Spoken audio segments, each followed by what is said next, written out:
Hello. तो आज के वीडियो के अंदर केमिकल रिएक्शन एंड इक्वेशन का पार्ट 2 डिस्कस कर लेते हैं। बिना एक भी सेकंड वेस्ट किए जल्दी से चलते हैं हम लोग अपने थर्ड कैटेगरी ऑफ रिएक्शंस की तरफ, जिसका नाम है डिस्प्लेसमेंट रिएक्शन। और जैसा कि नाम ही दिखा रहा है डिस्प्लेसमेंट, यानी कि ये वो तरीके के रिएक्शंस होते हैं जहां पर कोई चीज डिस्प्लेस होती है, यानी कि कोई चीज अपनी जगह से हटाई जाती है। इन तरीके के रिएक्शंस को नाम दिया जाता है डिस्प्लेसमेंट रिएक्शंस। तो क्या चीज होती है जो किसी दूसरी चीज को हटाती है और कौन सी चीज यहां से हटती है? So let's talk about that. Alright, so okay, चलें भाई आगे। नाउ तीसरे तरीके के रिएक्शंस हैं हमारे डिस्प्लेसमेंट रिएक्शंस। और ये जो डिस्प्लेसमेंट रिएक्शंस होते हैं, यहाँ पर हमारा एक एलिमेंट दूसरे एलिमेंट को डिस्प्लेस करता है। डिस्प्लेस करने का मतलब क्या होता है? डिस्प्लेस करने का सिंपल मतलब ये होता है कि एक जो एलिमेंट होगा जो कि ज़्यादा रिएक्टिव है, वो एक दूसरे एलिमेंट को जो कि कम रिएक्टिव है उसको उसकी जगह से हटा देगा, और उस कम रिएक्टिव एलिमेंट को वहां से हटाने के बाद खुद उसकी जगह पर जाकर के बैठ जाएगा। तो इस तरीके के जो रिएक्शंस होते हैं इनको हम लोग बोलते हैं डिस्प्लेसमेंट रिएक्शंस। अब होता क्या है, जब हम लोग डिस्प्लेसमेंट रिएक्शंस की बात करते हैं तो ये जो डिस्प्लेसमेंट रिएक्शंस होते हैं, ये डिस्प्लेसमेंट रिएक्शंस मेनली दो कैटेगरी के रिएक्शंस होते हैं। इसमें पहली कैटेगरी जो आती है उसको हम लोग बोलते हैं सिंगल डिस्प्लेसमेंट रिएक्शंस। और सिंगल का मतलब क्या होता है कि भाई एक एलिमेंट होगा, वो किसी दूसरे एलिमेंट को जा करके हटा देगा, यानी कि सिंगल बार डिस्प्लेसमेंट हुआ है। तो वो रिएक्शंस जहां पर सिर्फ एक बार डिस्प्लेसमेंट होता है, उस कैटेगरी ऑफ रिएक्शन को हम नाम देते हैं displacement, and that is single displacement reaction. जैसे अगर हम लोग एग्जाम्पल की बात करें तो मान लो हमारा एक सोल्यूशन था। तो एक बीकर ले लेते हैं, just give me a moment, then we are going to start. Alright, look here, मान लो ये हमारा बीकर है और इस बीकर के अंदर क्या भरा हुआ है? इस बीकर के अंदर कॉपर सल्फेट का सोल्यूशन भरा हुआ है। ऑलराइट, कॉपर सल्फेट का सोल्यूशन भरा हुआ है। सो यहाँ पर है हमारा कॉपर सल्फेट। अब क्या किया हमने, थोड़ी देर बाद हम लोगों ने एक स्ट्रिप ली जिंक मेटल की। तो हम लोगों ने क्या लिया? हम लोगों ने जिंक लिया, जिंक मेटल की एक स्ट्रिप ली और उस स्ट्रिप को क्या किया? इस कॉपर सल्फेट वाले सॉल्यूशन वाले बीकर के अंदर डाल दिया। जैसे ही हमने जिंक वाली स्ट्रिप को इस कॉपर सल्फेट के सॉल्यूशन के अंदर डाला, तो हुआ क्या? ये जो जिंक है, इस जिंक ने जा करके कॉपर को सल्फेट के पास से हटा दिया और खुद उस सल्फेट के पास जा करके चिपक गया। यानी कि होगा क्या? ओके, अगर हम लोग अपने रिएक्शन को आगे बढ़ाएं तो होगा क्या? जब हम लोग ऐड करेंगे,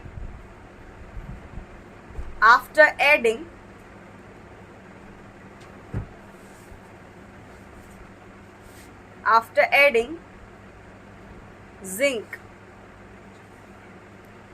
into the solution के अंदर जिंक डालने के बाद क्या होगा? वो जो हमारा बीकर था, उस बीकर के अंदर ये कॉपर अलग हो जाएगा और उस कॉपर का सल्फेट की जगह वहां पर बन जाएगा क्या? ये जो जिंक था, इस जिंक ने कॉपर को डिस्प्लेस कर दिया और खुद इसकी जगह आकर के बैठ गया। तो यानी कि अब यहाँ पर सॉल्यूशन होगा जिंक सल्फेट का। अब ऐसा हुआ क्यों? यानी कि पहले कॉपर और सल्फेट साथ साथ रह रहे थे, लेकिन जैसे ही जिंक आया वैसे ही जिंक जो है उसने कॉपर को वहां से हटा दिया और सल्फेट के साथ जाकर के खुद चिपक गया। ऐसा हुआ कैसे? तो ऐसा सिर्फ एक हालात में हो सकता है कि भाई जिंक ज्यादा स्ट्रॉन्ग है एज कंपेयर टू कॉपर। इसका मतलब ये हुआ कि जिंक जो है वो ज्यादा रिएक्टिव है कॉपर से, और इसी वजह से जिंक ने कॉपर को सल्फेट के पास से हटा दिया और खुद जिंक सल्फेट के साथ जाकर के बैठ गया। तो आप लोगों ने भी देखा होगा कि जो स्ट्रांग इंसान होता है वो वीक इंडिविजुअल को इजीली रिप्लेस कर पाता है। क्यों?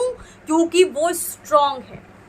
तो डिस्प्लेसमेंट रिएक्शन के अंदर भी एक एलिमेंट दूसरे एलिमेंट को इसी वजह से डिस्प्लेस कर पाता है, इसी वजह से वहां से हटा पाता है, क्योंकि वो जो एलिमेंट डिस्प्लेस कर रहा होता है वो स्ट्रांग है, वो ज्यादा रिएक्टिव है as compare to that element जो कि डिस्प्लेस हो रहा है। इतनी बात समझ में आई? तो सिंगल डिस्प्लेसमेंट के अंदर क्या हुआ? जिंक आई, जिंक ने कॉपर को सल्फेट के पास से हटाया और खुद जिंक जो है सल्फेट के साथ जाकर के चिपक गए। तो यहां पर अब सॉल्यूशन बन गया जिंक सल्फेट का, और जो कॉपर था बेचारा वो अलग हो गया। इतनी बात समझ में आई? इतनी बात समझ में आई? तो सिंगल डिस्प्लेसमेंट के अंदर ये सिंगल डिस्प्लेसमेंट रिएक्शन का एग्जाम्पल है। Okay,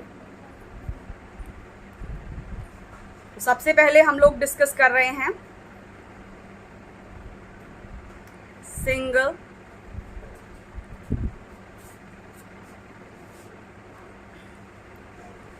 displacement reaction.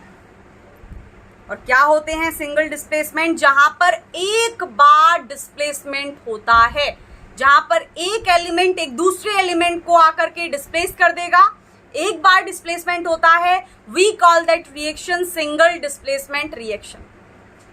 ठीक है, तो ये हो गया हमारा एग्जाम्पल सिंगल डिस्प्लेसमेंट रिएक्शन का। एक और एग्जाम्पल है सिंगल डिस्प्लेसमेंट रिएक्शन का ही। तो सबसे पहले हम पहले वाले एग्जाम्पल की इक्वेशन बना लेते हैं, क्योंकि ये लिखा हुआ था एक स्टेटमेंट कि जब जिंक की स्ट्रिप को कॉपर सल्फेट के सॉल्यूशन के अंदर डिप किया तो क्या हुआ कि जिंक ने कॉपर को हटाया और वहां पर बन गया जिंक सल्फेट प्लस कॉपर। तो अगर इसका इक्वेशन बनाने की कोशिश करें तो इसका इक्वेशन कैसे बनेगा, यहां पर बना लेते हैं। तो पहले हमारा कॉपर सल्फेट का सॉल्यूशन था। ये जो कॉपर सल्फेट का सॉल्यूशन था ये ब्लू कलर का सॉल्यूशन था, यानी कि स्टार्टिंग में जो बीकर था उस बीकर के अंदर किस कलर का सॉल्यूशन दिखाई पड़ रहा था? वो ब्लू कलर का सॉल्यूशन। तो मान लो ये बीकर है, इस बीकर के अंदर क्या भरा हुआ है? ब्लू कलर का कॉपर सल्फेट भरा हुआ है। तो ये है हमारा कॉपर सल्फेट। अब हमने क्या किया, इस कॉपर सल्फेट वाले सॉल्यूशन के अंदर हम लोगों ने जिंक के स्ट्रिप ऐड कर दिए। तो प्लस जिंक, जैसे ही हमने इसको ऐड किया तो ये जिंक जा करके क्या करेगा? Let's make the beaker now. तो ये बीकर बनाया तो क्या होगा, जो हमारा जिंक है ये जिंक कॉपर को यहां से हटाएगा और सल्फेट के साथ जाकर के खुद चिपक जाएगा। इसका मतलब यहां पर बन जाएगा जिंक सल्फेट, और प्लस जो कॉपर होगा वो वहां से निकल जाएगा। कॉपर कैसे कलर का होगा? रेड ब्राउन, वो वहां से निकल जाएगा। जिंक किस कलर का होगा? Silvery white. अब इधर देखो ध्यान से, पहले हमारा जो बीकर था जब उसमें कॉपर सल्फेट का सॉल्यूशन भरा हुआ था तो वहां पर कैसा कलर दिखाई पड़ रहा था? वहां पर दिखाई पड़ रहा था ब्लू कलर का सॉल्यूशन। जब हम लोगों ने सिल्वरी व्हाइट रंग का जिंक स्ट्रिप उसमें ऐड किया तो ये जो हमारा बीकर था, इस बीकर के अंदर ब्लू कलर डिसअपीयर हो गया, ब्लू कलर वहां से हट गया। इसका मतलब ये जो हमारा जिंक सल्फेट है, ये जिंक सल्फेट कैसा कलर दिखाई दे रहा था? फिर बीकर के अंदर कलरलेस सॉल्यूशन। और वहीं से हमको पता चल गया कि भाई कॉपर जो है सल्फेट के पास से हट गया है और जिंक वहां जाकर के ऐड हो गया है, क्योंकि कलर चेंज हुआ। इसका मतलब कोई ना कोई केमिकल रिएक्शन इस बीकर के अंदर जरूर हुआ है, ठीक है। और जो कॉपर है उसको अलग निकाल लिया जाएगा। तो ये है सिंगल डिस्प्लेसमेंट रिएक्शन का एग्जाम्पल। नाउ मैं आपको साथ के साथ होमवर्क देती हुई जाऊंगी। तो आपको क्या करना है, आपको ये जो एग्जाम्पल नंबर 2 है, एग्जाम्पल नंबर 2 क्या है, ये स्टेटमेंट लिखा हुआ है एग्जाम्पल नंबर 2 का। And what is the statement?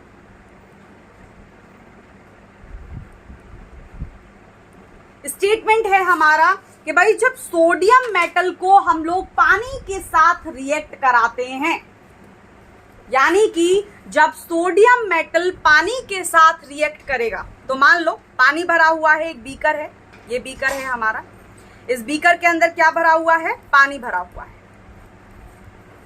अब हम लोगों ने क्या किया, इस बीकर के अंदर थोड़ी देर बाद मेरा मन किया कि भाई बोरिंग हो रही है जीवन, तो हॉलीडे के अंदर लाइक वेकेशंस हुए रखे हैं and I am getting bored. तो मैंने क्या किया कि भाई हम लोग कुछ ऊटपटांग हरकत कर लेते हैं। तो मैंने एक बीकर लिया, उसके अंदर पानी भरा और मैं क्या की, एक सोडियम मेटल का मतलब सोडियम मेटल लिया थोड़ा सा और उसको उस पानी वाले बीकर के अंदर डाल दिया, ठीक है। जब मैंने ये किया तो बाद में मैंने क्या देखा कि ये जो सोडियम मेटल है ये इस पानी के साथ रिएक्ट हुआ और इसने पानी के साथ रिएक्ट करके बना दिया सोडियम हाइड्रोक्साइड का सॉल्यूशन और उस बीकर में से निकलने लगी हाइड्रोजन गैस। यानी कि हाइड्रोजन गैस का इवॉल्व होना भी यही दर्शाता है कि इसके अंदर कोई ना कोई केमिकल रिएक्शन हुआ है, because evolution of gas is the characteristic of a chemical reaction. Alright, तो अब हम लोग इसके इक्वेशन को बना लेते हैं साथ ही साथ।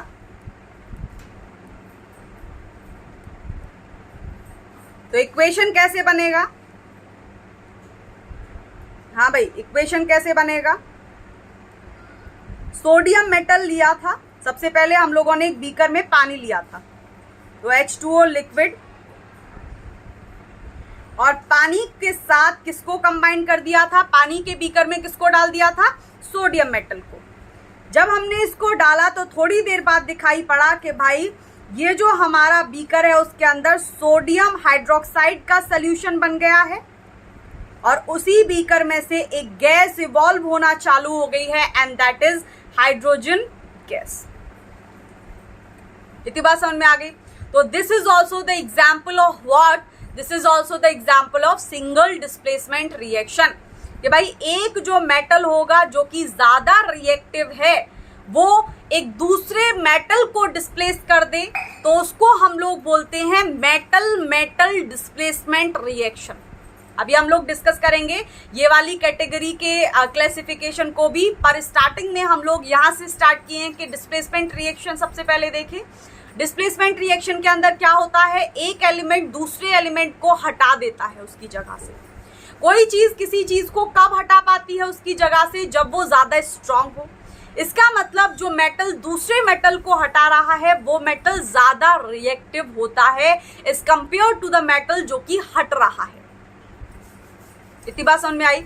तो सिंगल डिस्प्लेसमेंट रिएक्शन पहली कैटेगरी का रिएक्शन है जो कि हम लोगों ने यहाँ पर डिस्कस किया कि भाई सिंगल डिस्प्लेसमेंट रिएक्शन के अंदर क्या होता है कि एक एलिमेंट होगा जो कि ज्यादा रिएक्टिव होगा और वो कम रिएक्टिव एलिमेंट को उसकी जगह से हटा देगा और यहाँ पर सिर्फ एक बार डिस्प्लेसमेंट देखने को मिलता है। तो इस कैटेगरी के रिएक्शन को हम नाम देते हैं single displacement reactions. Good to go, चलें आगे बढ़ें ना, आगे चलो। Now there is this second category of reaction जिसको हम लोग बोलते हैं डबल डिस्प्लेसमेंट रिएक्शन।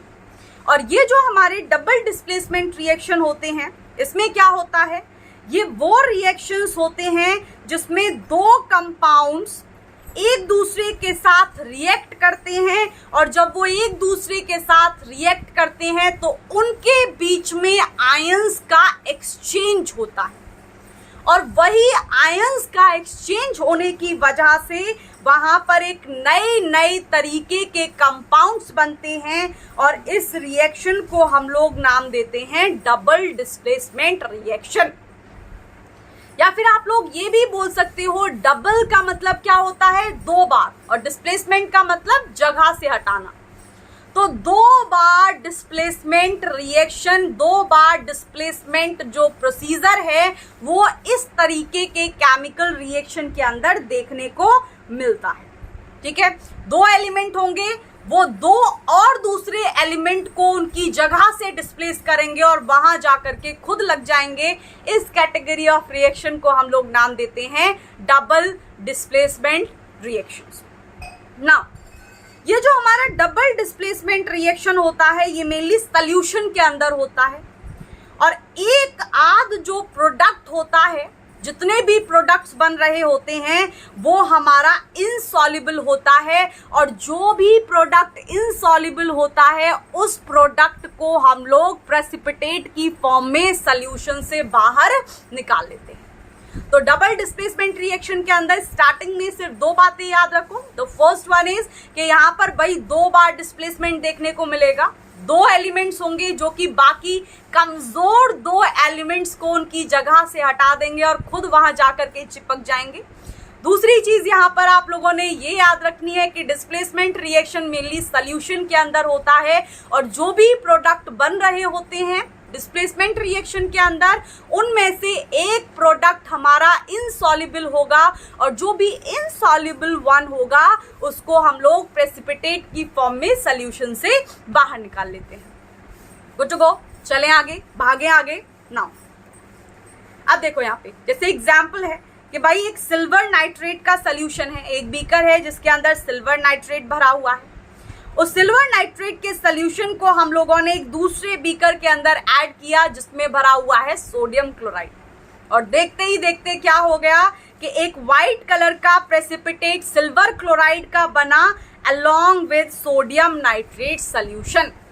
यानी कि एक बीकर था जिसके अंदर सोडियम क्लोराइड भरा हुआ था, उस बीकर के अंदर हम लोगों ने सिल्वर नाइट्रेट का सॉल्यूशन ऐड किया, और थोड़े टाइम बाद वहां पर एक्सचेंज ऑफ आयंस हुआ, जिसका कॉन्सिक्वेंस ये हुआ कि वहां पर वाइट कलर का सिल्वर क्लोराइड का प्रेसिपिटेट दिखा और एक दूसरा कंपाउंड भी बना, and that was sodium nitrate का सॉल्यूशन।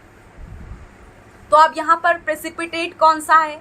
इनसॉल्युबल कौन होगा? इनसॉल्युबल होगा हमारा white precipitate of silver chloride. तो इस व्हाइट प्रेसिपिटेट को, क्योंकि ये सॉल्यूशन के अंदर इनसॉल्युबल होगा, इसको बाहर निकाल लेंगे और उस बीकर के अंदर क्या बचेगा? Sodium nitrate. इतनी बात पल्ले पड़ गई। तो इसका अगर मैं बोलूं कि ये स्टेटमेंट मैंने आपको लिख करके दे दिया, and now you have to make the equation. So how you people are going to make the equation for this statement? कैसे बनाओगे देखते हैं, अगला वाला आप लोग बनाकर दिखाओगे। नाउ लुक हियर, इसको पहले नीचे ले आते हैं। चलो ठीक है, इक्वेशन क्या किया हम लोगों ने ये किया कि सिल्वर नाइट्रेट का सॉल्यूशन है, उस सिल्वर नाइट्रेट के सॉल्यूशन के अंदर, तो सिल्वर नाइट्रेट, इधर देखो ध्यान से, फॉर्मूले कैसे बनाते हैं। सिल्वर नाइट्रेट लिखो, पहले नाम लिख लेते हैं ऊपर, नाम के नीचे लिखते हैं हम लोग उनके सिंबल। तो सिल्वर का सिंबल क्या होगा? Ag। नाइट्रेट का सिंबल क्या होगा? NO3। अब जो सिल्वर है, आप सिंबल लिख लिए, सबसे पहले नाम लिखते हैं, देन सिंबल लिखेंगे, उसके बाद लिखते हैं उनकी वैलेंसी। तो सिल्वर की वैलेंसी क्या होती है? 1। नाइट्रेट की वैलेंसी क्या होती है? 1। And now we will do the cross multiplication and we will get AgNO3। वैसे ही सेम हम लोग बना लेंगे सोडियम क्लोराइड का फॉर्मूला।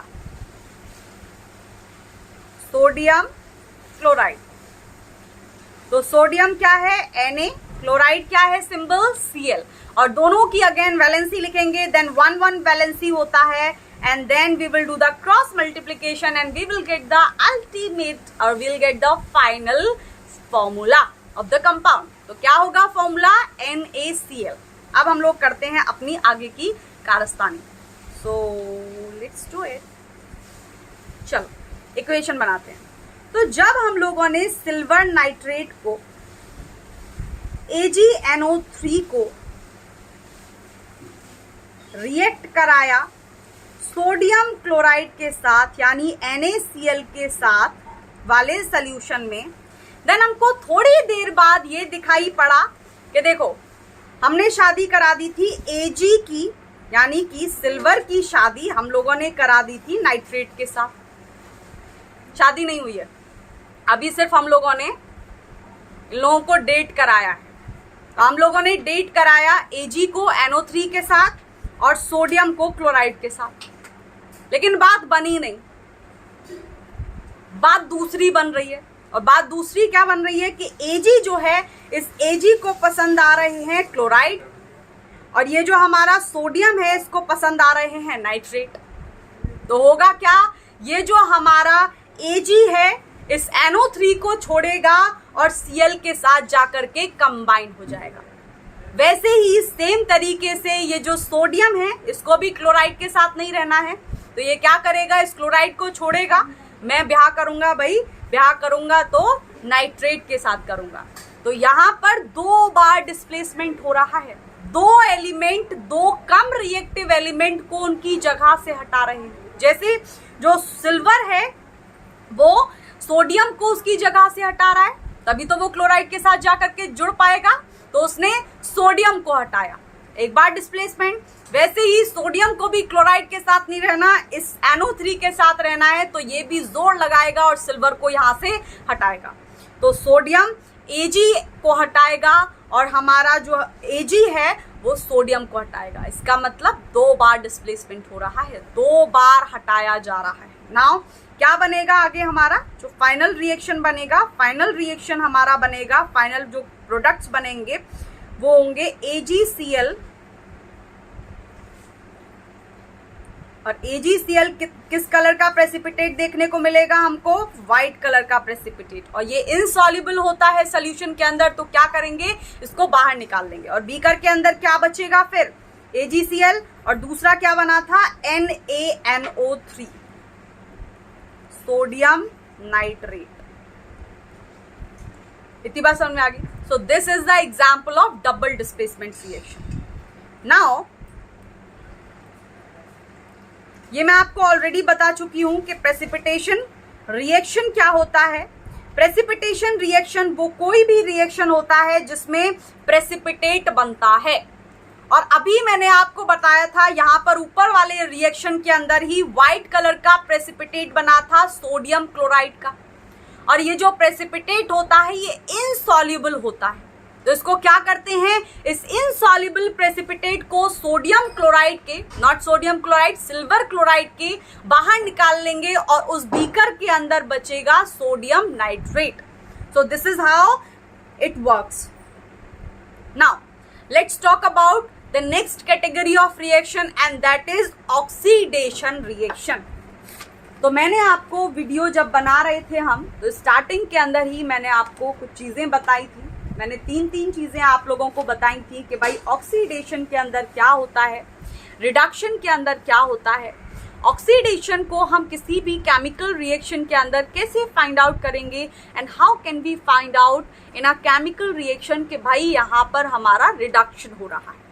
और वो रिएक्शन जहाँ पर ऑक्सीडेशन भी होता है, जहाँ पर रिडक्शन भी होता है, what do we call that specific reaction, we call it redox reaction. Alright, so ये सारी चीज़ें हम लोगों ने स्टार्टिंग में डिस्कस की थी, बट क्योंकि अब हम लोग ये टॉपिक डिस्कस करने वाले हैं, so I am going to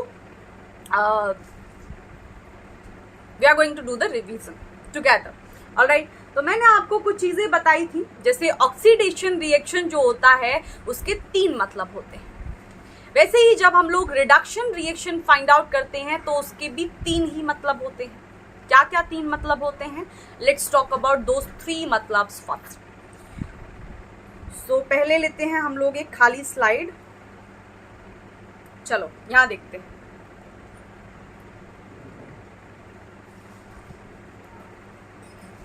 देखो इधर, ऑक्सीडेशन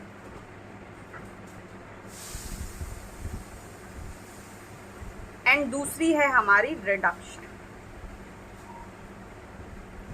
तो जब भी हम लोग ऑक्सीडेशन के बारे में बात करते हैं तो ऑक्सीडेशन का पहला मतलब होता है कि वो रिएक्शन जहां पर ऑक्सीजन का एडिशन हो, या तो ऑक्सीजन जुड़ रही हो, या फिर दूसरा मतलब होता है कि जिस केमिकल रिएक्शन से हाइड्रोजन निकल रही हो। तो दो चीजें समझ में आई। ऑक्सीडेशन का मतलब होता है कि भैया ऑक्सीजन या तो ऐड हो गई या फिर हाइड्रोजन निकल गई। पहले ये दो चीजें लिख लेते हैं। तो addition of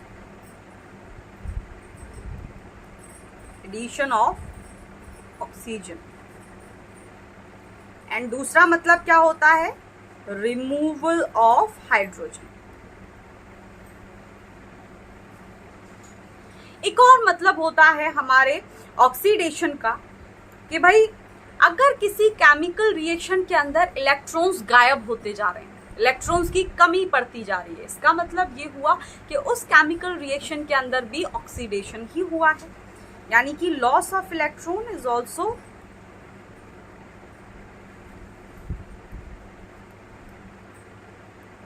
loss of electrons. Loss of electrons का मतलब भी यही होता है कि भैया इस रिएक्शन के अंदर ऑक्सीडेशन हुआ है। लेकिन अगर हम लोग दूसरे कैटेगरी ऑफ रिएक्शन को देखें, रिडक्शन को, तो रिडक्शन ऑक्सीडेशन का बिल्कुल उल्टा है। यानी ये तीन चीजें जो ऑक्सीडेशन के अंदर हुई हैं, इनका बिल्कुल विपरीत अगर हम बात करें तो वो रिडक्शन के अंदर होता है। विपरीत क्या होगा कि यहाँ पर ऑक्सीडेशन में ऑक्सीजन ऐड हुई है, तो रिडक्शन में ऑक्सीजन हट जाएगी।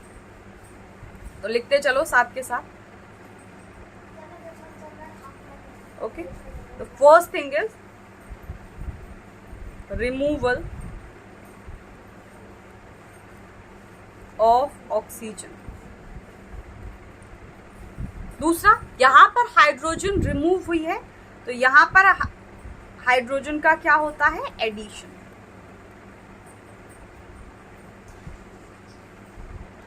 और तीसरा, यहां पर इलेक्ट्रॉन्स गायब हो रहे थे, लेकिन जहां पर इलेक्ट्रॉन्स का गेन देखने को मिलता है, we call that reaction reduction reaction, gain of electrons. Okay, तो ये हैं तीन चीजें जो आप लोगों ने पता होनी चाहिए, and this is important. Alright, so now we are going to start the topic. ऊपर देख, आ जाओ जल्दी से। तो यहाँ पर ऑक्सीडेशन का मतलब आपको दिखाई पड़ रहा होगा। ये ऑक्सीडेशन जो है, अगर किसी भी केमिकल रिएक्शन के अंदर, ये चौथी क्लास है, चौथी कैटेगरी है। This is the fourth category of reaction and reduction is the fifth category। तो कहीं पर अगर एडिशन ऑफ ऑक्सीजन हो रहा है, इसका मतलब वहां ऑक्सीडेशन हो रहा है। वैसे ही कहीं पर हाइड्रोजन अगर रिमूव हो रहा है तो वहां भी ऑक्सीडेशन हो रहा है। सेम चीज जो मैंने अभी आपको बताई थी, रिडक्शन के अंदर बिल्कुल उल्टा होगा, बिल्कुल विपरीत होगा कि भाई अगर किसी रिएक्शन के अंदर हाइड्रोजन का एडिशन हो रहा है, then we will call that reaction reduction reaction. And अगर कहीं पर ऑक्सीजन हट रही है, गायब हो रही है, तो वहां पर हम लोग बोलेंगे ओके, यहाँ पर भी हमारा रिडक्शन हो रहा है। और मैंने आपको एक एक चीज और बताई है कि आप एक और चीज ऐड कर लेना कि अगर किसी रिएक्शन के अंदर गेन ऑफ इलेक्ट्रॉन्स देखने को मिल रहा है, तो वहां पर भी हमारा रिडक्शन ही हो रहा है।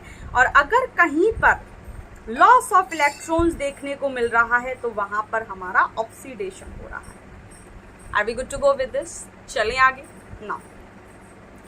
अब दो चीजें और समझ लो, ऑक्सीडाइजिंग एजेंट्स क्या होते हैं और रिड्यूसिंग एजेंट्स क्या होते हैं, क्योंकि इसके बाद हम लोग we will take a example. हम लोग एक एग्जाम्पल लेंगे and with the help of that example will try to find out कि इस रिएक्शन के अंदर ऑक्सीडेशन हुआ है, रिडक्शन हुआ है, कौन सा हमारा एजेंट ऑक्सीडाइजिंग एजेंट है और कौन सा रिड्यूसिंग एजेंट है।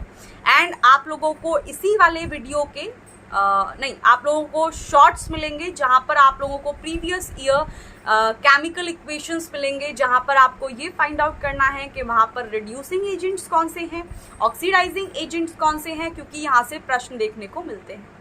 Good to go with this? चलें आगे नाउ। एक फाइनल चीज आप लोग ये और समझ लो यहाँ पर कि ऑक्सीडाइजिंग एजेंट्स क्या होते हैं और रिड्यूसिंग एजेंट्स क्या होते हैं। तो अगर जब हम लोग ऑक्सीडाइजिंग एजेंट्स की बात करते हैं, तो वो सब्सटेंसेस जो कि ऑक्सीजन को देते हैं, ऑक्सीजन को देने का मतलब है ऑक्सीजन को दे देते हैं, डोनेट कर देते हैं, तो उनको हम लोग बोलते हैं कि भाई ये ऑक्सीडाइजिंग एजेंट है। नाउ दूसरा मतलब भी होता है ऑक्सीडाइजिंग एजेंट का कि भाई वो सब्सटेंस जो कि हाइड्रोजन को हटा देता है। ध्यान से सुनना, ऑक्सीजन को दे देता है, यानी किसी को दे देता है और हाइड्रोजन को हटा दे, उसको हम लोग बोलते हैं ऑक्सीडाइजिंग एजेंट। काम आने वाला है। We are going to solve some questions and in those questions हम लोगों को ये कंसेप्ट का जरूरत पड़ेगा। तो वापस से सुन लो, ऑक्सीडाइजिंग एजेंट का मतलब होता है कि भाई वो सब्सटेंस जो कि ऑक्सीजन को दे दे और हाइड्रोजन को हटा दे, उसको हम लोग बोलते हैं oxidising agent. Now there is this second category of agents जिनको नाम दिया जाता है रिड्यूसिंग एजेंट्स। तो भैया ये रिड्यूसिंग एजेंट्स क्या हैं? रिड्यूसिंग एजेंट्स के भी दो ही मतलब हैं कि भाई वो सब्सटेंस जो कि हाइड्रोजन को दे दे, ऑक्सीडाइजिंग किसको दे रहा था? ऑक्सीजन को, और ये किसको देगा? हाइड्रोजन को। वो किसको रिमूव कर रहा था? हाइड्रोजन को। ये किसको रिमूव करेगा? ऑक्सीजन को। समझ में आ गई थी बात? तो इसको हम लोग बोलते हैं रिड्यूसिंग एजेंट्स और पहले वाले होते हैं हमारे oxidising agents. Now example discuss कर लेते हैं। We were waiting for this moment for a long time, so now is the time. Okay, example देख लेते हैं। तो चलो,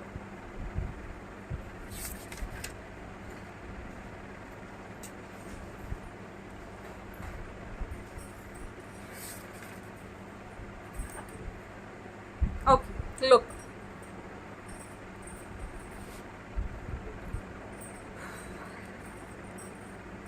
तो एग्जाम्पल है हमारा, इक्वेशन ले रहे हैं एंड द इक्वेशन इज कि भाई हम लोगों ने कॉपर ऑक्साइड को रिएक्ट कराया हाइड्रोजन के साथ, और जब हमने इन दोनों को हीट दिया तो थोड़ी देर बाद देखा ये कॉपर अकेला रह गया और ऑक्सीजन यहाँ से भाग गया। ऑक्सीजन हाइड्रोजन के साथ जाकर के कंबाइन हो गया और इन दोनों ने मिलकर के बना दिया पानी। नाउ आप लोग मुझे ध्यान से ये देख करके बताओ कि यहाँ पर रिडक्शन कहाँ हो रहा है और ऑक्सीडेशन कहाँ हो रहा है। पहले फाइंड आउट करते हैं कि कहाँ हमारा ऑक्सीडेशन हो रहा है और कहाँ रिडक्शन हो रहा है। तो इस वाले इक्वेशन के अंदर क्या हो रहा है, ऑक्सीडेशन या रिडक्शन? जल्दी से फाइंड आउट करो, अपना दिमाग लगाओ। This is the activity number 1। Alright, I am giving you 1 minute, just go and solve it.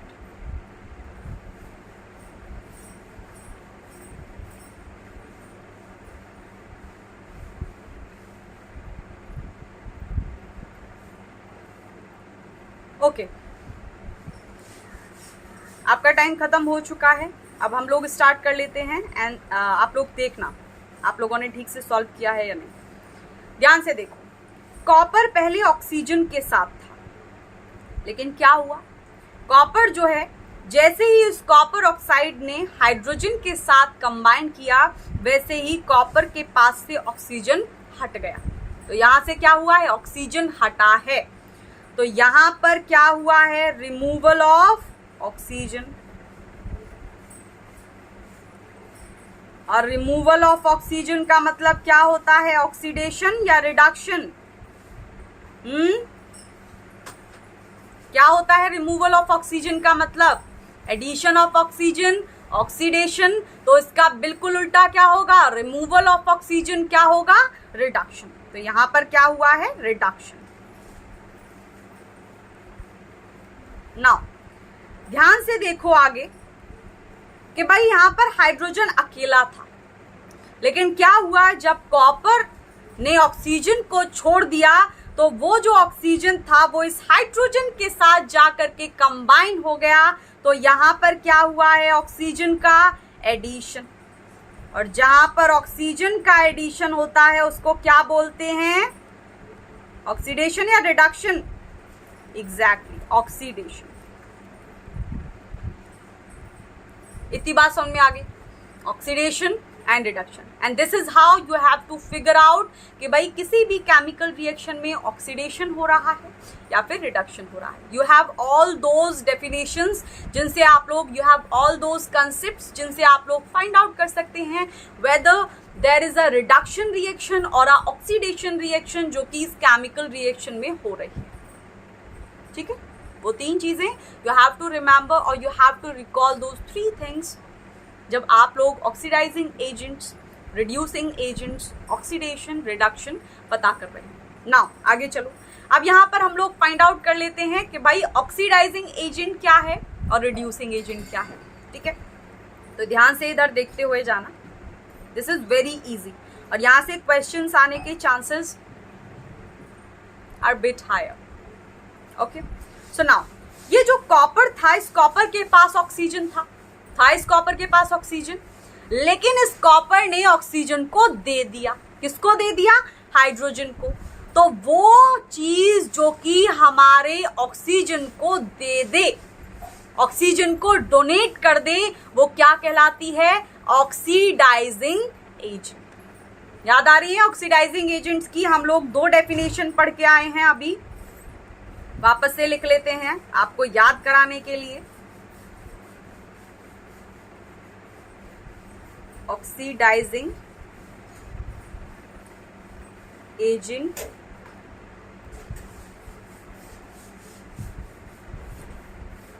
तो क्या क्या थी चीजें ऑक्सीडाइजिंग एजेंट के अंदर? तो पहली चीज थी कि भाई जो ऑक्सीजन को दे दे, गिव्स ऑक्सीजन, और दूसरा था यहीं पर हमारा जो हाइड्रोजन को रिमूव कर दे। यही था ना, जो क्या कर दे? हाइड्रोजन को रिमूव कर दे, रिमूव्स हाइड्रोजन। इतनी बात समझ में आ गई? तो यहां पर कॉपर के पास ऑक्सीजन था, लेकिन कॉपर ने ऑक्सीजन को दे दिया, किसको? हाइड्रोजन को। तो ये जो हमारा कॉपर ऑक्साइड होगा, ये क्या होगा? Oxidising agent.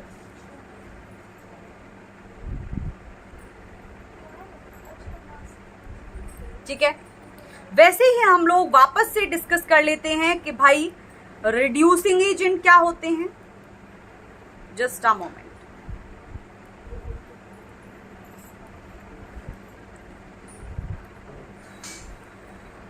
Okay,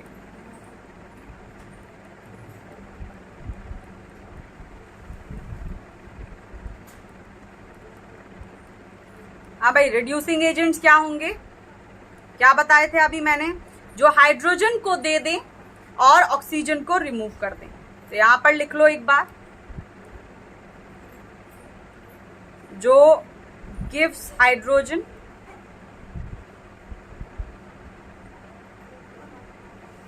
and removes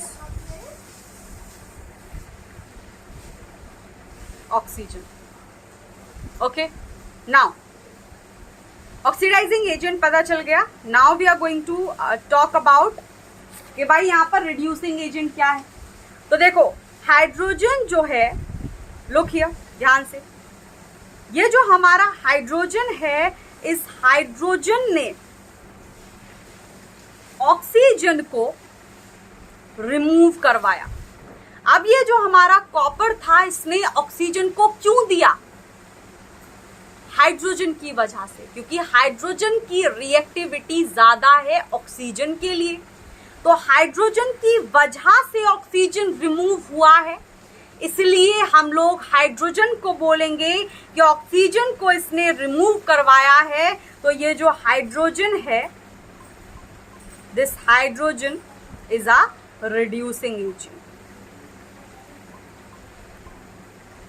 this hydrogen is a reducing agent।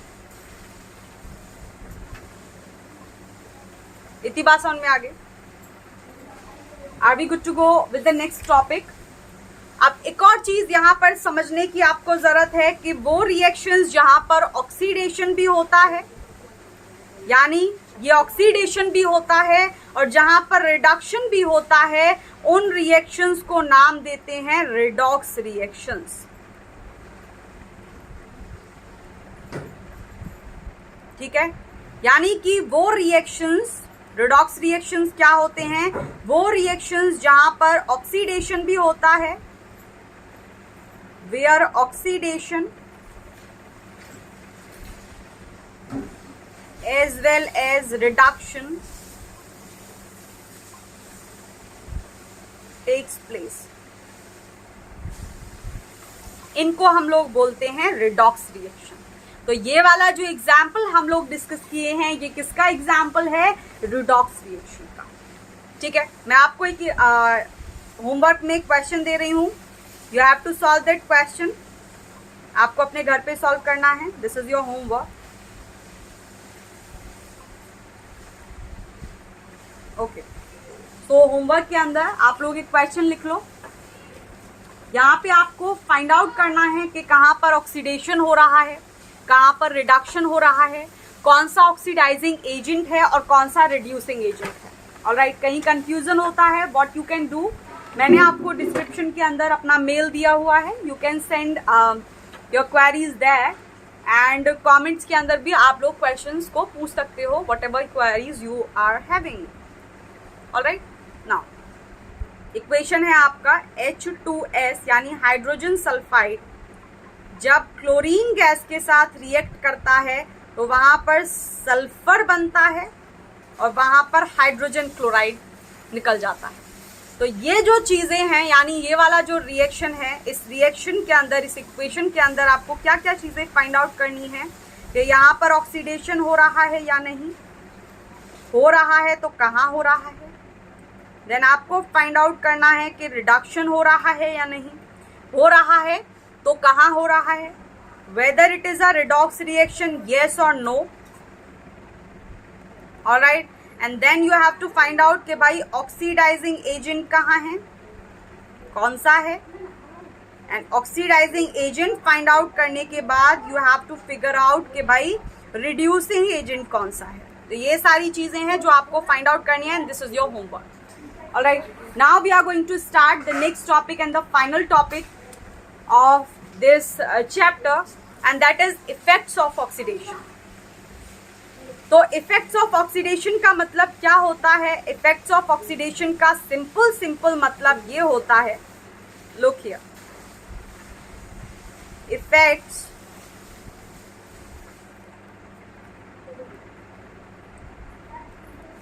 effects of oxidation, यानी कि ऑक्सीडेशन रिएक्शन अगर होता है तो उसके क्या क्या इफेक्ट्स देखने को मिलते हैं एनवायरनमेंट के अंदर। अब ऑक्सीडेशन के दो ही मतलब मैंने आप लोगों को बताए थे कि भाई ऑक्सीडेशन के अंदर क्या क्या हो सकता है, या तो हमारा ऑक्सीजन ऐड हो, एडिशन ऑफ ऑक्सीजन हो रहा हो, या फिर जो हमारा हाइड्रोजन है वो रिमूव हो रहा हो, तो removal of hydrogen as well. तो यानी हम लोगों ने ये देखा होगा, आप लोगों ने, कि मम्मी जब खाना बना देती हैं गर्मियों के टाइम में, सुबह के टाइम, और वो जो खाना है अगर हम उसको फ्रिज में नहीं रखते हैं तो थोड़े टाइम बाद यानी दोपहर के वक्त ही आपको उस खाने के अंदर से खट्टापन महसूस होने लगता है और उस खाने के अंदर से आपको बहुत ही गंदी स्मेल आने लगती है। ऐसा क्यों होता है? सो this is the first thing जो कि ऑक्सीडेशन का इफेक्ट है। एंड देन आप लोगों ने ये भी देखा होगा कि कोई जो मेटल होता है, अगर वो मेटल हमारा ऑक्सीजन के कांटेक्ट में आता है और वो लगातार ऑक्सीजन के कांटेक्ट में आता रहता है तो वहाँ पर भी हमारा ऑक्सीडेशन हो जाता है उस मेटल का, और वहाँ पर रस्टिंग देखने को मिलता है, कॉरोजन देखने को मिलता है, वहाँ पर टार्निशिंग देखने को मिलता है। तो ये सारी चीज़ें होती हैं ऑक्सीडेशन के इफेक्ट। ऑक्सीडेशन का क्या मतलब है? ऑक्सीजन का ऐड होना। Alright, so there are two effects that we will discuss. दो इफेक्ट्स हैं जो कि हम लोग बात करेंगे, दो मेजर इफेक्ट्स हैं। First one is corrosion and the second one is rancidity. So सबसे पहले है हमारा corrosion. corrosion का मतलब क्या होता है कि एक ऐसा प्रोसेस जिसमें हमारा जो कोई भी मेटल होता है उस मेटल के साथ रिएक्ट करने लगे, इनमें से कोई सी भी चीज, क्या क्या, अगर किसी मेटल के ऊपर एयर का अटैक हो जाए, कोई मेटल जो है उस पे मॉइस्चर का अटैक हो जाए, कोई मेटल के ऊपर अगर किसी केमिकल का अटैक हो जाए जैसे कोई एसिड है, तो वो जो हमारा केमिकल होगा, वो जो एसिड होगा, वो जो एयर होगी, वो जो मॉइस्चर होगा, वो उस मेटल के सरफेस पर जाकर के रिएक्ट करना चालू कर देगा और वहां पर कॉरोजन देखने को मिलता है। तो कॉरोजन का मतलब क्या होता है कि भाई कोई मेटल है, उस मेटल के सरफेस पर क्या होना शुरू हो जाए, वो जो मेटल है वो रिएक्ट करना स्टार्ट कर जाए ऑक्सीजन के साथ, तो उसका ऑक्सीडेशन होने लगे और उसके ऑक्सीडेशन होने की वजह से उसका जो सरफेस है उस सरफेस पर रस्टिंग देखने को मिलता है, उस सरफेस पर अलग अलग रंग की कोटिंग देखने को मिलती है और इसी प्रोसेस को हम नाम देते हैं कॉरोजन।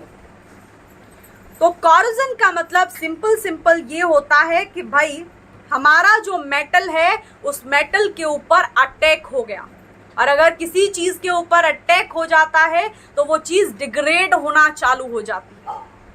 तो यहाँ पर हमारा जो मेटल है उस मेटल पर या तो एयर या फिर मॉइस्चर या फिर कोई एसिड जैसे केमिकल वो रिएक्ट कर जाए तो उसके सरफेस पर क्या देखने को मिलता है, उसके सरफेस पर अलग अलग तरीके की कोटिंग देखने को मिलती हैं।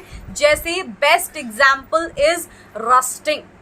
और रस्टिंग के अंदर क्या होता है, रस्टिंग के अंदर हमारा जो आयरन होता है वो आयरन को जब हम बहुत लंबे टाइम तक डैम्प प्लेस में रख देते हैं, डैम्प का मतलब होता है ऐसी जगह जहां पर मॉइस्चर हो, तो उस मॉइस्चर के अंदर ऑक्सीजन प्रेजेंट होती है जिसकी वजह से वो जो आयरन है वो लगातार कांटेक्ट में रहता है ऑक्सीजन के और उस आयरन का हो जाता है ऑक्सीडेशन।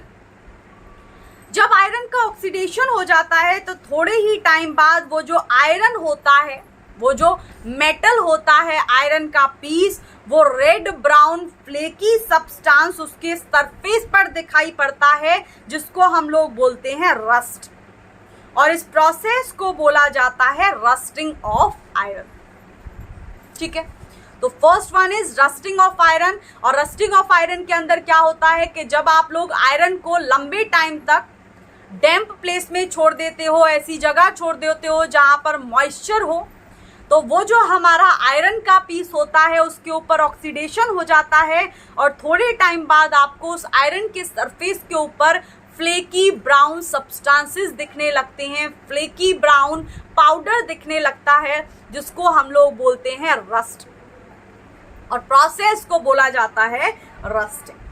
तो ये जो रस्टिंग होती है आयरन मेटल की, this is the common example of corrosion. Corrosion कैसे हुआ है, मेटल क्या था, आयरन, और उस आयरन के ऊपर अटैक कर दिया किसने, मॉइस्चर ने। मॉइस्चर के अंदर प्रेजेंट था ऑक्सीजन जिसकी वजह से उसका ऑक्सीडेशन हो गया एंड फाइनली वहां पर ब्राउन फ्लेकी पाउडर देखने को मिला।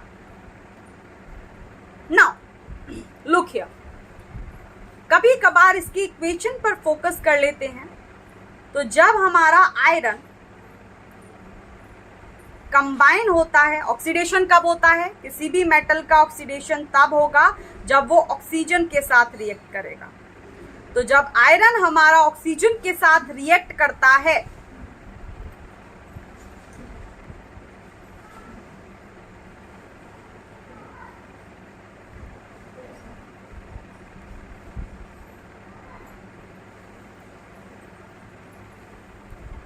Alright,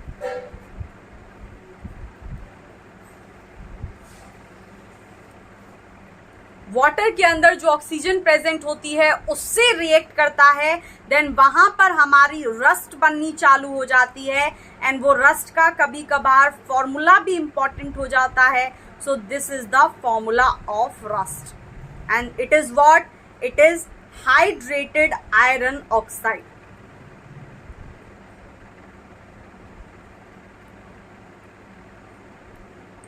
it is hydrated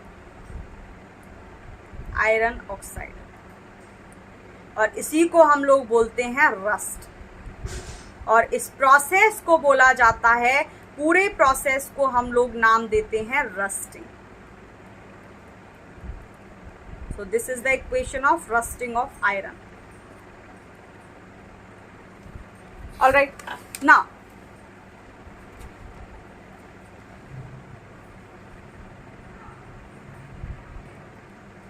now there is this second effect of oxidation जिसको हम लोग बोलते हैं रेंसिडिटी, जो कि हम लोग अभी बात कर लेते कि मम्मी हमारी खाना बनाती हैं, वो खाना दोपहर के टाइम में क्या होता है, थोड़ा सा उसका स्मेल आने लगता है उस खाने के अंदर से और टेस्ट भी खट्टा खट्टा लगने लगता है। तो क्यों होता है ऐसा?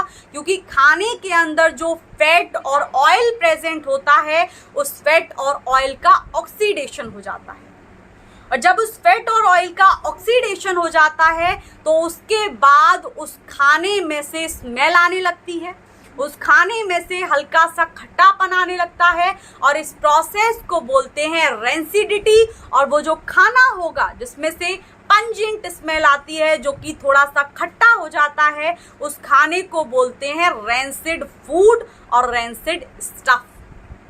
ऑलराइट, सो रेंसिडिटी क्या होती है कि रेंसिडिटी के अंदर हमारा जो फैट और ऑयल होता है खाने के अंदर, वो फैट और ऑयल का ऑक्सीडेशन हो जाता है, यानी कि उसके साथ ऑक्सीजन ऐड हो जाती है, और जैसे ही ऑक्सीजन का एडिशन होता है तो वहाँ पर आप लोगों को उस खाने के अंदर से अनप्लीजेंट स्मेल आएगी और उसमें से खट्टापन भी फील होगा। उसी प्रोसेस को हम नाम देते हैं rancidity, and the food will be known as, और फूड को हम लोग बोलेंगे रेंसिड फूड।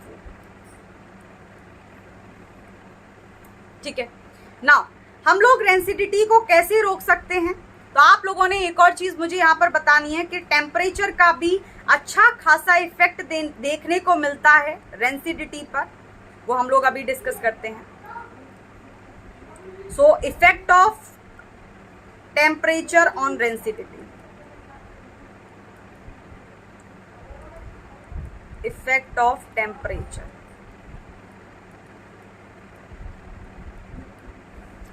On rancidity. क्या इफेक्ट होता है टेम्परेचर का रेंसिडिटी पर? तो अगर हम लोग effect of temperature on rancidity की बात करें, देन यस, इफेक्ट होता है कि भाई अगर टेम्परेचर ज्यादा होगा तो खाना जल्दी बेकार होगा, यानी कि खाने के अंदर जो फैट और ऑयल प्रेजेंट है उसका ऑक्सीडेशन का रेट बढ़ जाएगा। ऑलराइट, सो इसका मतलब ये हुआ, आप लोग नोट करके लिख सकते हो कि टेम्परेचर इज डायरेक्टली प्रोपोर्शनल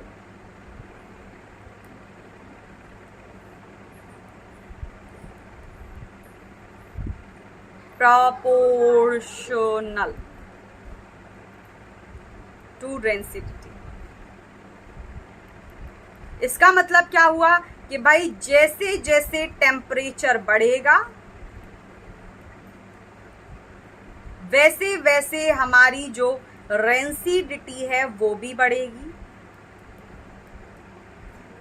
इसका एक मतलब ये भी है कि भाई जैसे जैसे टेम्परेचर घटेगा वैसे वैसे हमारी जो रेंसिडिटी है वो भी घटेगी। तो आप लोगों ने देखा होगा जाड़े में खाना कम बेकार होता है क्योंकि टेम्परेचर कम होता है, जल्दी बेकार नहीं होता, लेट बेकार होता है, क्योंकि रेंसिडिटी के केमिकल रिएक्शन का रेट कम हो जाता है। ना ये रेंसिडिटी को कैसे रोका जाता है? या तो आप लोग उस खाने के अंदर एंटीऑक्सीडेंट ऐड कर दो, और एंटीऑक्सीडेंट का मतलब क्या होता है? जो ऑक्सीडेशन होने से रोकते हो। ऑक्सीडेंट, ऑक्सीडेशन होने से एंटी ऑपोजिट, यानी ऐसे सब्सटेंसेस जो कि ऑक्सीडेशन होने से रोकते हैं। सब्सटेंसेस that prevent ऑक्सीडेशन, उनको हम लोग बोलते हैं एंटीऑक्सीडेंट्स। ठीक है भाई। नाउ दूसरा तरीका होता है कि भाई फूड को पैक कर दो नाइट्रोजन गैस में। तो नाइट्रोजन गैस के अंदर आप लोगों ने देखा होगा जो आपके चिप्स के पैकेट होते हैं उनमें चिप्स के तो 2-3 टुकड़े होते हैं, लेकिन गैस वो फूला हुआ इतना होता है। तो वहाँ पर वो जो एयर भरी हुई होती है, वो जो फूला फूला रहता है, उसके अंदर होती है नाइट्रोजन गैस, ताकि आपके जो चिप्स हैं वो अच्छे रहें, वो बेकार ना हो जाए, उनका ऑक्सीडेशन ना हो जाए।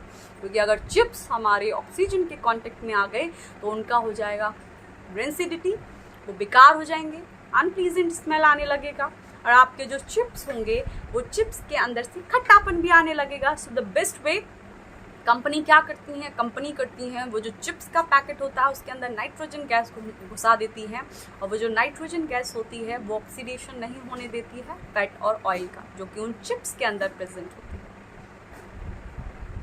आपके चिप्स बच गए। Now the third thing is कि भाई अपने फूड को फ्रिज में डाल दो।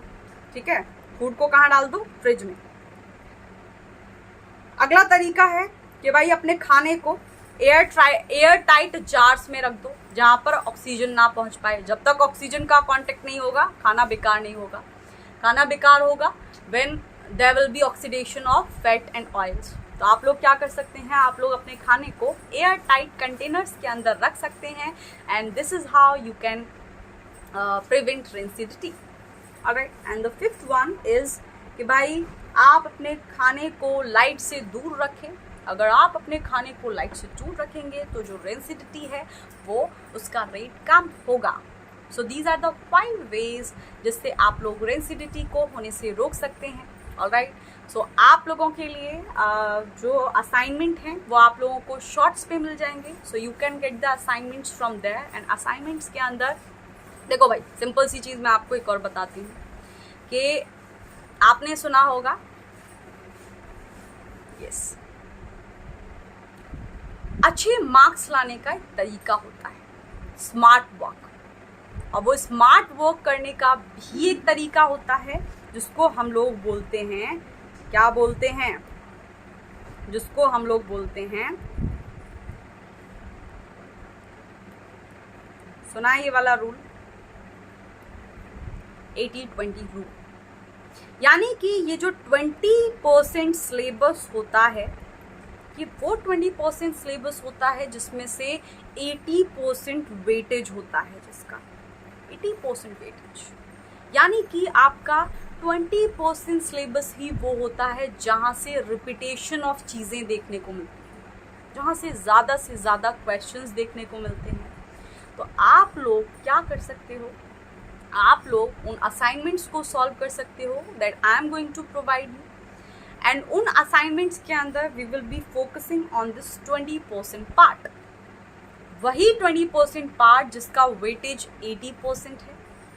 And how can we find out कि भाई कौन सा 20% पार्ट है? तो I am going to do the step for you, and what you are going to do, I am going to provide you the assignments, and आप लोग उन assignments को सॉल्व करोगे, and this is how you can gate maximum marks. This is how you can secure good marks. Alright, so don't miss the chance. I will go through all the previous year question papers. I will see like कौन से topics हैं जहाँ से major questions देखने को मिलते हैं, what kind of questions कौन से what kind of questions और कहाँ से ज़्यादा questions देखने को मिलते हैं। Alright, so I will find out and I will provide you some assignments, and what you have to do, you need to solve those assignments. Alright, so आप लोगों के maximum marks आ सकते हैं। So this is how we are going to secure good marks. Alright, and ये हो गया हमारा chapter ख़त्म। मैं आपको असाइनमेंट्स प्रोवाइड करूँगी, आपको शॉर्ट्स पे असाइनमेंट्स मिलेंगे, तो आप लोग जा करके stay updated. You can subscribe the channel for the new videos, and you can like the content if you are really liking it, and if you are liking the session, if you are liking the content, if you are liking me, what you can do, you can like the video, and apart from that you can share the content with your friends as well, because sharing is caring, we all know that. सो आज के लिए इतना ही रखते हैं, and हम लोग अगले वाले वीडियो के अंदर मिलते हैं जहाँ पर हम लोग चैप्टर 2 स्टार्ट करेंगे। चैप्टर 2 के अंदर we will talk about acid, bases and salts. Alright, तो आप लोग चैनल को सब्सक्राइब कर लीजिए, and if you are liking me, liking the content, liking the way I am teaching you, so what you can do, you can like the videos, and you can share the videos with your friends as well, because sharing is really caring.